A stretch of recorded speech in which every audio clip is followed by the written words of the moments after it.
یہ ابرہہ کے لشکر کی طرف اشارہ ہے جو کعبے پر چڑھائی کرنے کے لیے ہاتھیوں پر سوار ہو کر آیا تھا۔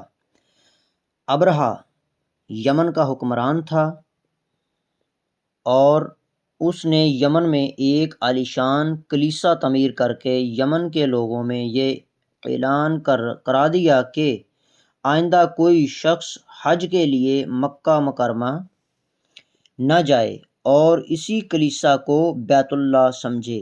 عرب کے لوگ اگرچہ بت پرست تھے لیکن حضرت ابراہیم علیہ السلام کی تعلیم و تبلیغ سے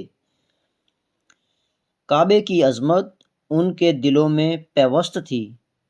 اس اعلان سے ان میں غم و غصہ کی لہر دوڑ گئی اور ان میں سے کسی نے رات کے وقت اس کلیسا میں جا کر گندگی پھیلا دی، اور بعض روایتوں میں ہے کہ اس کے کچھ حصے میں آگ بھی لگائی۔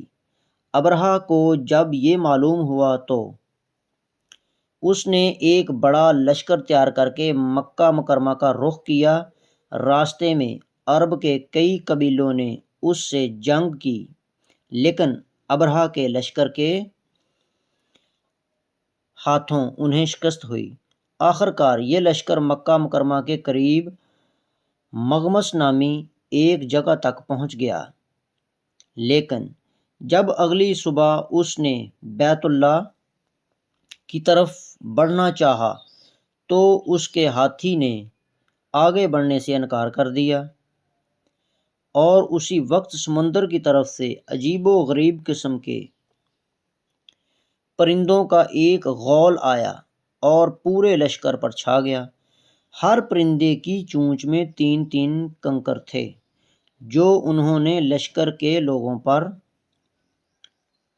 برسائے۔ ان کنکروں نے لشکر کے لوگوں پر وہ کام کیا جو بارودی گولی بھی نہیں کر سکتی۔ جس پر بھی یہ کنکری لگتی اس کے پورے جسم کو چھیدتی ہوئی زمین میں گھس جاتی تھی۔ یہ عذاب دیکھ کر سارے ہاتھی بھاگ کھڑے ہوئے۔ لشکر کے سپاہیوں میں سے کچھ وہیں ہلاک ہو گئے اور کچھ جو بھاگ نکلے وہ راستے میں مرے، اور ابرہہ کے جسم میں ایسا زہر سرایت کر گیا کہ اس کا ایک ایک جوڑ گل سڑ کر گرنے لگا۔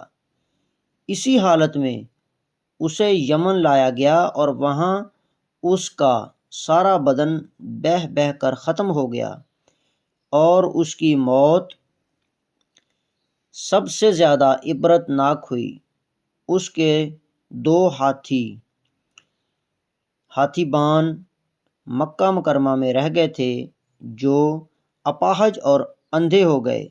یہ واقعہ حضور اقدس صلی اللہ علیہ وسلم کی ولادت باسعادت سے کچھ ہی پہلے پیش آیا تھا، اور حضرت عائشہ اور ان کی بہن حضرت اسماء رضی اللہ عنہما نے ان 2 اندھے اپاہجوں کو دیکھا ہے۔ تفصیلی واقعات کے لیے ملاحظہ ہو معارف القرآن۔ اس صورت میں اس واقعہ کا تذکرہ فرما کر ان حضرت صلی اللہ علیہ وسلم کو تسلی دی گئی ہے کہ اللہ تعالیٰ کی قدرت بہت بڑی ہے، اس لیے جو لوگ آپ کی دشمنی پر